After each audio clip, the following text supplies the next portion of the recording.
definitely not an original issue, this, because it's got a website address in it. Internet wasn't really around then.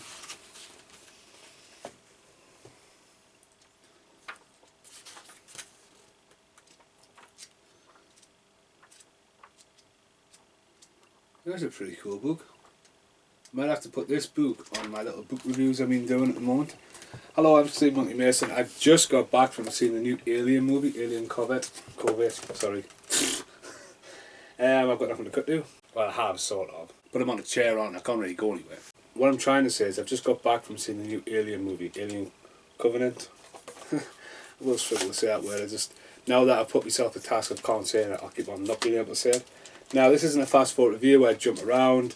Obviously, I've got nowhere to real go, have I? So yeah, I've just got back from seeing the new Alien. Now, I did enjoy it a lot more than Prometheus. I know there's a lot of people saying they like it and don't like it. I haven't really listened to anyone's review. Jack tried to phone me the other night and give us his review, and I was like, Jack, it's way too late. It's way too late. Now, this video is not jump on the bandwagon and troll underneath or like, oh, this, that. No, I'm just giving you my honest opinion. What more could you possibly want? Just an honest opinion. Now, fixing the timeline from what we were promised or what we thought this was going to be to connect to these, now get this back on the go after Aliens vs Predator, I think they did a good job of that. I think Michael Fassbender was really, really creepy in the movie, playing two different roles. It did look like he just walked in off Assassin's Creed, had the whole hood going for. Now, I haven't seen the new Assassin's Creed movie, but I'm familiar with the cast and the assassins in the game and how Michael Fassbender's been shown on posters. He was wearing this, but he, like, oh, go along that corridor, film Assassin's Creed, then come back and film this. That's what it felt like.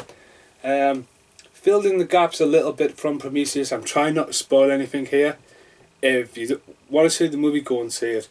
I'm not going to be spoiler friendly. Spoiler friendly. What I'm saying is I'm not going to filter myself too much. Sorry. Anyways, the film is really light for a start compared to the original Alien movie, which is really dark.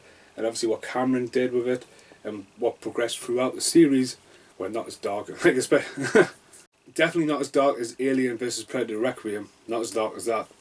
This film is quite light, and obviously it's in the forests, in the land on the planet, and the special effects are really crisp, you know, all the modern age, and especially the 3D, the IMAX.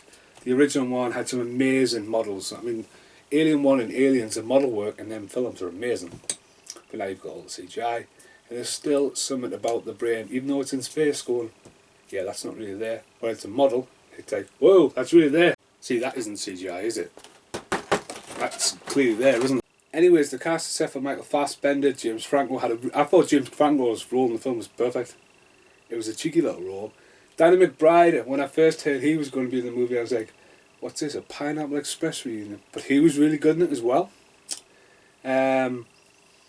The thing with God is, though, it's all about couples, isn't it?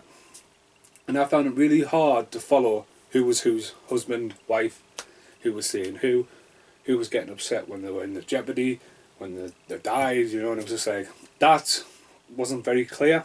It did take a while for the story to get going, to sort of fill in the gaps to Prometheus. And I do apologise, going back to the whole thing about it being too dark. Again, the technology of the time, who can forget the whole, like, the helmet of the space shuttle booting up and the computer graphics going along on the face, or the visor of the screen. Now it's all like CGI, floating holograms. Yes, but it's also Alien set up a world, and I think you should stay true to that a bit. It is great that I see all these uber big effects, but I think they should have grounded it a little bit in the world they created. The score was pretty good. There was a couple of chimes from the original series I picked up on. I quite liked that. I think everyone went to Prometheus thinking that they're going to see an Alien prequel, and in some form they did. And Ridley Scott coming back to sci-fi after so many years. And Prometheus is visually stunning, but obviously everyone's thinking they're going to see an Alien movie, and at the very end of Prometheus, if you haven't seen it already, what you're watching this video for, you got the chest burster and sort of like the very pointed xenomorph, you know, nothing like this xenomorph, more pointed, more like something that Luke Francis would draw, some kind of weird panda thing, I would imagine. In fact, cutting off a different rant here, I think I've even got a poster. Hello? Ba-ba-ba-bum. Tuppy King Kong poster came in, and this is in there as well. Got them both off Carl, thank you very much, Carl. And this is a limited print. Whoop. of there, Alien Covenant.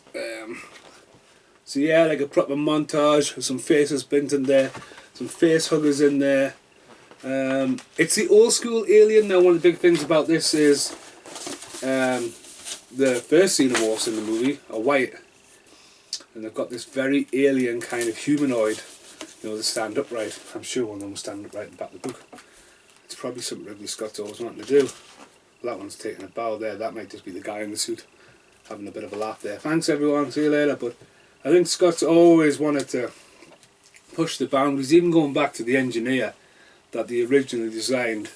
You know, Scott's always had something. He always wanted to do something more than just an alien movie. Obviously, the xenomorph and the whole chest bursting thing has become so iconic. Rest in peace, John Hurt, by the way. I apologise. Callum, your poem's fallen over. It's there. Michael Gross. Michael Gross. That can't be right. I'll be shocked if that's right. If that book's by Michael Gross, can't be. Is it? Bert Gummer made the Alien book. Huh. It's mental that I've just got tremors to go Michael Gross. So anyway, where was I? The Alien poster. Right, okay. So yeah, the white xenomorphs landing on the planet. They were vicious little buggers, weren't they? If you haven't seen it, wow, they were vicious. Also, the disease factor was pretty eerie when it goes in his ear. Sorry, spoiler alert there. And then we get the return of the face huggers and the original xenomorphs, and they were really well done. I mean, obviously a lot of it is CGI, pretty much all of it will be CGI. It was really well executed. But it sort of like splits off into another movie at the end to sort of get away from the planet. And you think, alright, it's great to see like an actual like alien movie on a planet, you know, in the wildness. You know, even if it's in a temple, you know, there's a lot of elements of previous films. But they obviously get it back on the ship as well and going down the old route of fighting it off. Not like fighting it, whoa, fucking hell.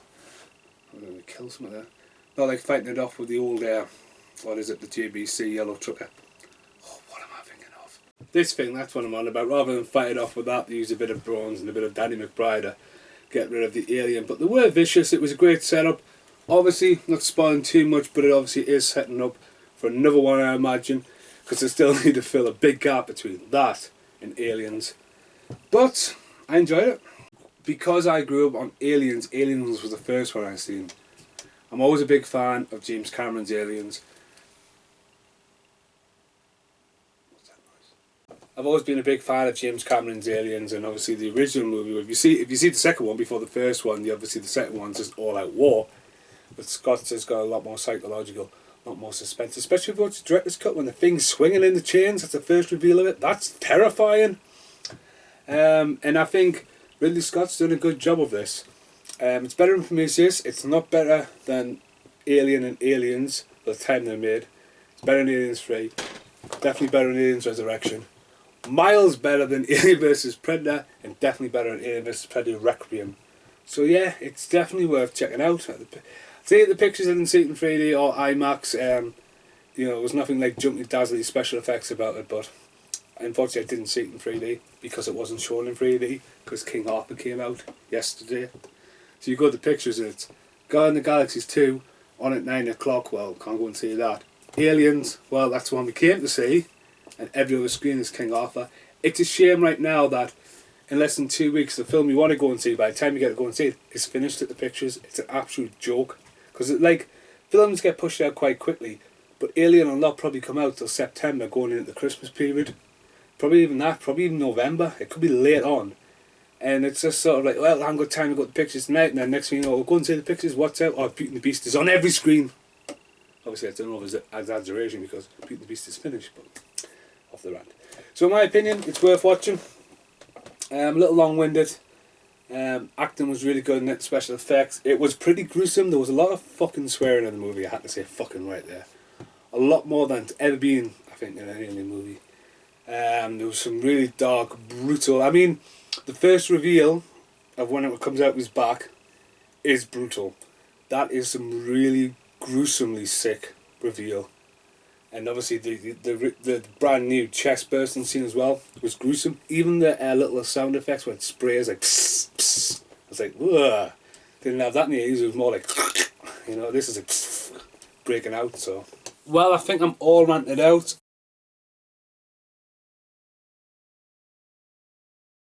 So I hope you enjoyed this. Anyone leaves a comment, I'll gladly get back to you. I will not reply to people who go, well, why didn't they make Alien vs Predator 3? None of that trolley shit. This is not a forum to be pissing around. This is if you love movies, if you really love movies. So yeah, rant over, I think. So I've been Steve Monkey Mason. I have rewound the special letterbox collector's edition of Alien. Wow, how was that? Slipbox American style. Thanks for watching. Goodbye.